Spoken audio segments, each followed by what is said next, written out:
Subscribe our channel and do press the bell icon to receive latest jobs notifications, GATE talks and video lectures on GATE and IES. Hello guys, welcome to the first lecture of the lecture series on GS for IES. So today we will be starting with the first subject of GS, that is ICT. So the first chapter of the subject ICT is Introduction to ICT. So today we will be learning about some basics of ICT. Okay. So coming to the full form of ICT, we have two options. The full form of ICT can be number one, information and communication technology, and number two, information, communication and technology. Okay. So you can be given a question in which both of these options are present. So you have to decide which of the following option is correct to define ICT. Okay. So coming to the first option, in first option, the information and communication technology means that here we are saying that information is also related to technology, as information technology, and moreover communication is also related to technology as communication technology. Okay, so here in the from first option, we mean that information is related to technology. Without technology there is no information, and without technology there is no communication. Whereas from the second option we have mentioned that all the three terms, that is information, communication and technology, stands alone. Okay, so each aspect in the second option, each aspect of acronomy stands on its own. Okay, so whenever we will be talking about ICT, we means that the information is related to technology and the communication is related to technology. Okay, we don't mean that all these three terms are standing alone. Okay, information, communication, and technology are standing alone. We doesn't means this option by ICT. Okay, so the correct option is the first one, where information is also related to technology and the communication is also related to technology. Guys, now we will try to understand the correct true meaning of ICT, that is information and communication technology, with the help of an example. Okay, so the ICT, the definition of ICT can be explained by taking the example of a plumbing system. Okay, so as you all know that in a plumbing system there are two basic components. Okay, so in a plumbing system there is a storage tank, okay, and there are pipes. And whereas in the ICT there is information technology and there is communication technology. Okay, so as you all know that in the plumbing system the moving fluid is, the moving thing is water. Okay, and in the ICT the thing that is needed to be transferred from sender to receiver is information. Okay, so we can relate the plumbing system and ICT as that the storage tank can be defined as information technology and the pipes can be defined as communication technology. Okay, so as you all know that in a plumbing system water flows through pipes and gets stored in the storage tanks. Okay, so in the same way in ICT information flows, that is gets transferred from one point to another through communication technology and gets stored in a storing device with the help of information technology. Okay, so we can easily define the correct meaning of ICT by taking an analogy of plumbing system. Guys, what all devices are used in communication technology are we can say the examples are fiber optics. Okay, so fiber optics is a means of communication technology, and IP address is also another mean of communication technology. Okay, and coaxial cables is a means of communication technology. So the motive of communication technology is to transfer the information from one location to another, that is from sender to receiver. So once received, the receiver stores this information into a storage using information technology. Guys, now let's talk about some advantages of information and communication technology, that is ICT. Okay, so the first and foremost advantage of ICT is the communication. Okay, so the ICT can be used for communication purpose. So for example, we can say, let us suppose that I am here in India, and one of my friend is in UK.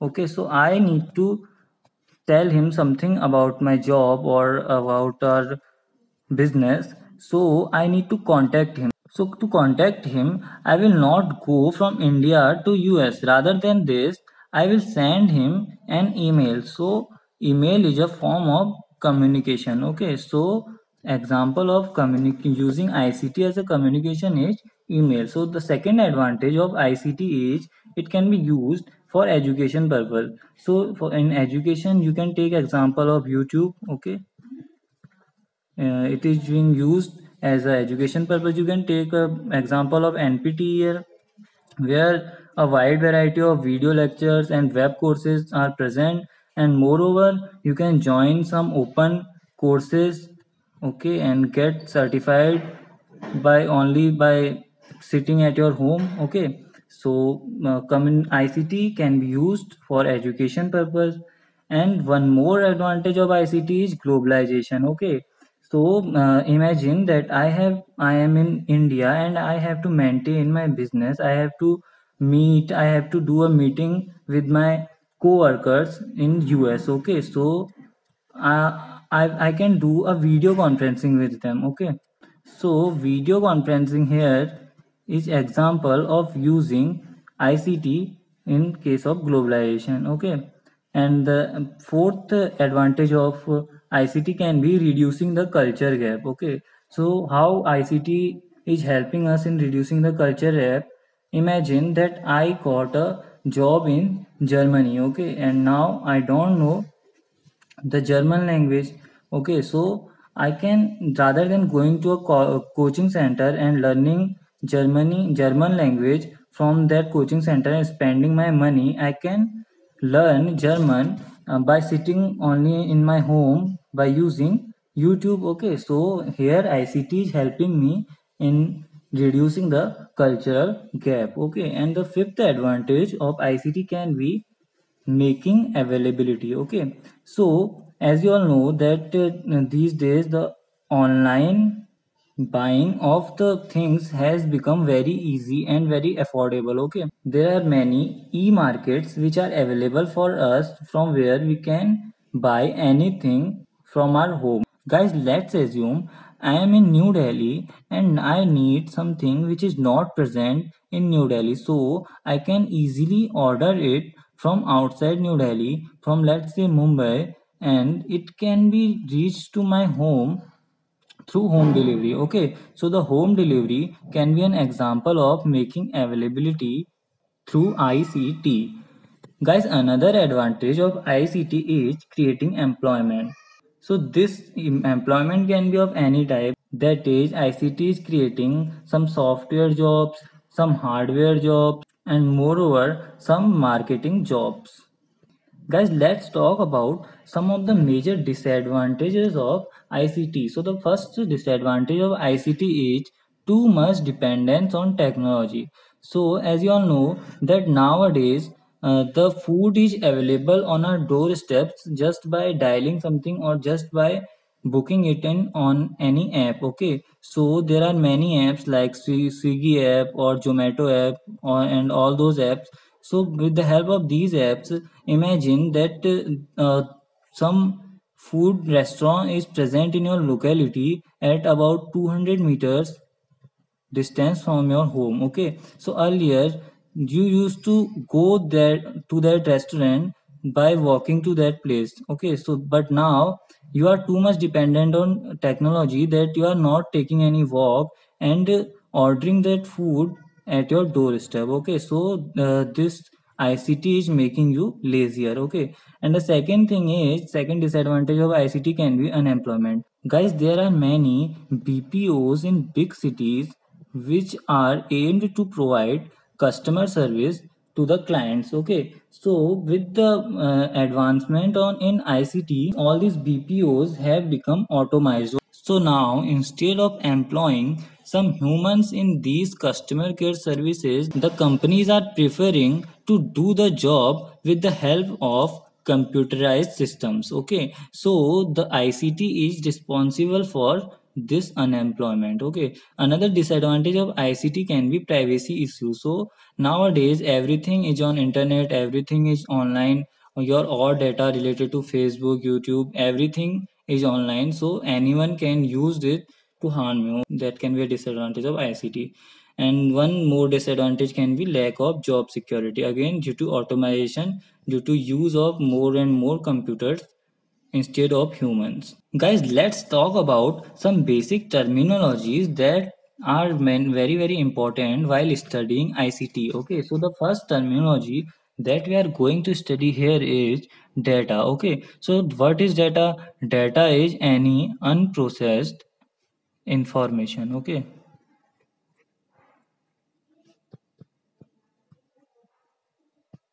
so any kind of unprocessed information is known as data.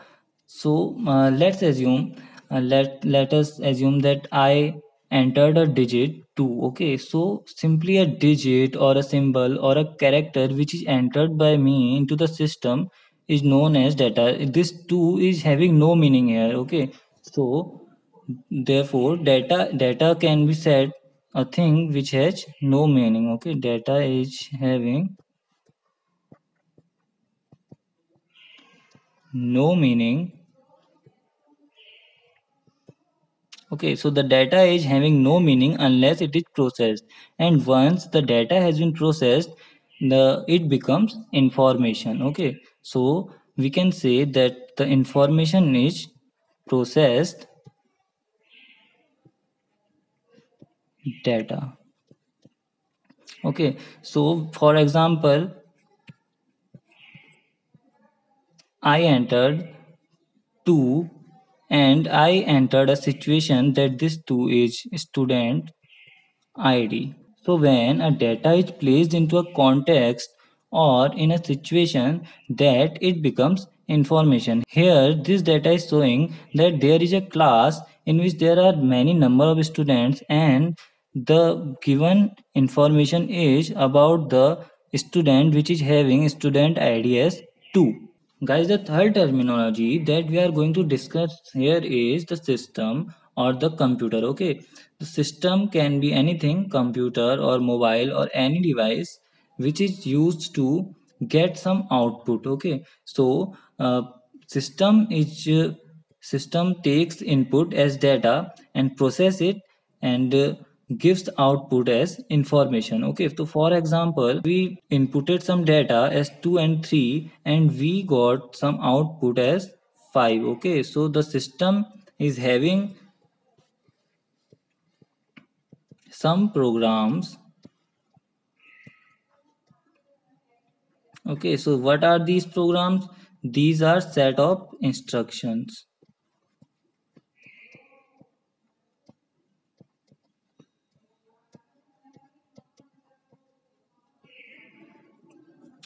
So system is having some programs which are set of instructions. So it processes the data according to these set of instructions which are given by the user. Okay, so the system doesn't process the data independently. It processes the data according to the programs which is designed by the user. Guys, do hit the like button, subscribe our channel and do press the bell icon to receive latest jobs notifications, GATE talks and video lectures on GATE and IES.